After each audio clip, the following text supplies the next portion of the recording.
Good morning everybody.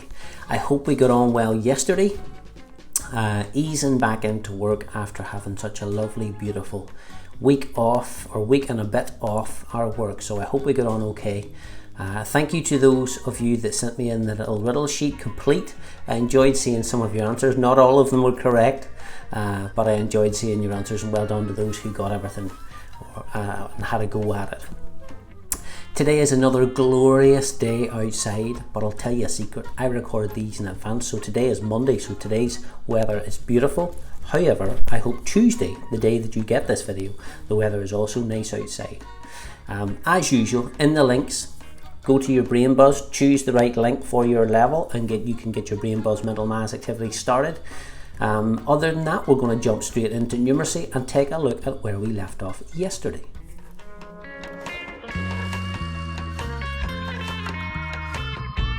Now, good morning squares. Let's take a look. Now squares, I have nothing new to teach you. This is consolidation about all the different types of measures that you've been looking at. So you can see these things are all about the different lengths. So we have meters, millimeters, kilometers. We have done a little bit of work on that. Lengths again down there, kilometers as well. Different lengths, and it's all about being able to use and apply all of the knowledge that you have gained over the last week bit of practice with consolidation. So we're going to have 2 pages of work where we're putting everything that we have learnt into practice and using them in kind of real life situations. So squares, just remember all of the things. Make sure you choose your units wisely on that page, and over here we're going to use and apply all of those different types of measures. Squares, that is it. Good luck with that one.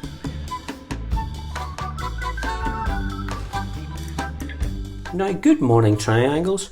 Triangles, we are going to have a bit of a practical challenge, and it's going to be a challenge because we were in school.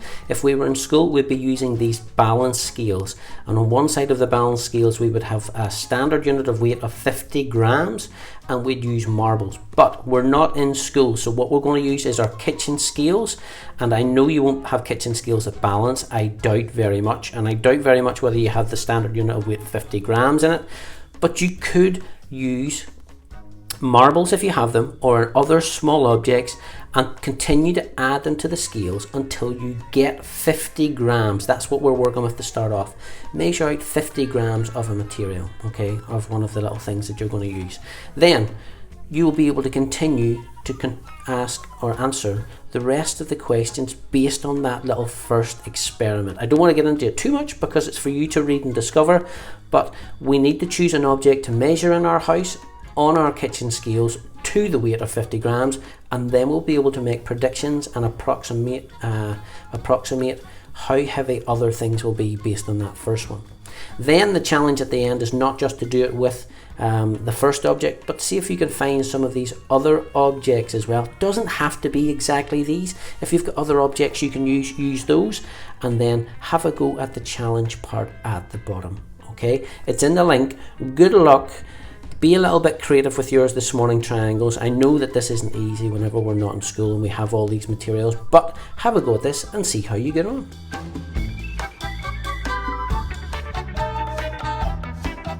Good morning, super circles. Now, how did we get on yesterday with our expanded written method and moving to the shorter written method in our work?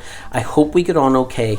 Like I said yesterday, we just need practice at this now. We spent several days practicing our technique on the expanded written method and now moving to the shorter written method. And I hope we can see the importance of knowing both, but if we get the choice, we always go for the shorter written method now. So, today's work is using that technique and having a little bit more practice. Again, these are practical situations, real life situations you might come across where you might be able to use that sort of technique that you've developed. So here we have different places based around a leg and the distances along the side. Okay, so with 3 figures, 253 meters to get from Aros to Fort End, and then there are all these other different journeys. It asks you here, what is the length in meters of each boat trip? Okay, so we're going to have to do a little bit of addition and subtraction with numbers up to 1,000, which is what we've been practicing. So you've got Cedarwood to Delport to Elbridge. So I have to find where Cedarwood is, and I'm going to Delport. So there's my first measurement I want to record. I want to add that to from Delport to Elbridge, so this measurement. So my sum would be 249 metres plus 92 metres now to find out the total distance of that boat trip. Okay, and then there's more practice and more things to understand. Now, take your time answering these questions, get used to the language, okay? Understand what each question is looking for before you begin. Make sure you're clear, because other than that, it's only calculations, and we have done lots of calculations over the last little while, so we should be good at that part. But it's the language. Understand what each of the questions is asking for. Circles, that is it. Good luck. See you all tomorrow.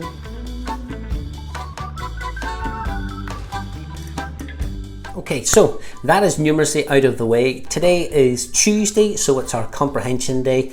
We're going to take a look at different comprehensions, look at the genres that we're reading from. We'll talk about the different types of skills that you're going to use in your comprehensions today. So let's take a look at each group's comprehension. Okay, good morning, Alpha. Alpha, we are going to be reading a horror story today. It's a narrative story, so the genre is horror, and it's a narrative type text as well. It's called The Petrified Wood. Now, there's a range and different types of questions that you're going to have to answer. Some literal ones, which you'll be able to find the answers in the story and just choose what it says. Some deductive ones or some inference ones, which are questions where the answer may not be so obvious, but if you do a little bit of reading, you should have a good idea of the story. That'll help you form your answer. Evaluative type questions. Those are questions where if you have an understanding of the story, you can make decisions kind of like the concluding skill, okay? So analyze and take your information out of it. Remember to read everything twice to get a good understanding of the story in your mind. That helps when you're looking for the answer. So, Petrified Wood horror narrative for you today, Alphas. Whoa.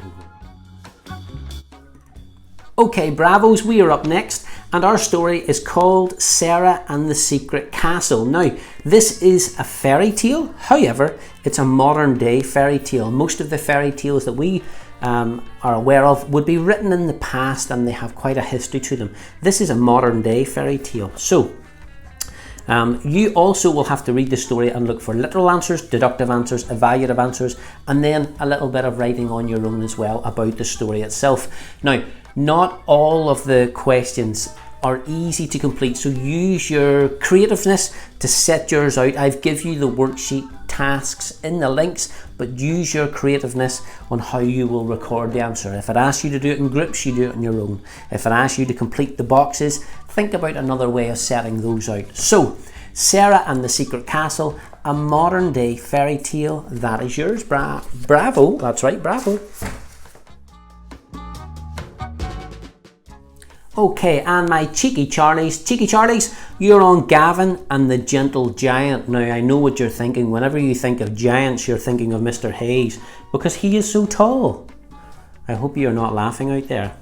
Okay, Gavin and the Gentle Giant is also a fairy tale. So, read your story twice. If you want to read it to somebody, or have somebody to read some part to you and you read back to them, do that, okay? Now, you're looking for some of the questions will ask you things that you can find exactly in the story and write them down the way they are. Some of the questions you're going to have to think about your answers, search the text to find some evidence to support your answer. So make sure if you choose an answer, something in the text has give you an idea of why that is your choice. Okay, back it up, prove to me. Well, what is your reasoning? Why did you think that was the answer? Be able to point to something in the story to say, this is my answer because, and then some piece of evidence that backs it up. And then there's another little bit, another activity page for you to complete where you're looking at similarities and differences between Gavin, the Gentle Giant, and Jack and the Beanstalk, which is what it is kind of based around, okay? So you're looking for similarities and differences in those. That is it, cheeky Charlies. Good luck with that one. Now everyone, it's important when you're doing your comprehensions and you click on that little link that you take a look not just at the first image in the uploads that I put for you, because that'll be the story, but there will be other links for you to click on to get access to the questions. Rather than me putting in lots and lots of links in the description, I've given you a link that takes you to that story but there are lots of other links within the folder that you can click on to get access to the question parts of it. It's much easier than it sounds. This sounds really complicated, but it's not. Open the folder, all of your stuff is in there. Just make sure that you look not just at the first page, but second and third page. There should be 3 pages total to your work today. The story and 2 question pages.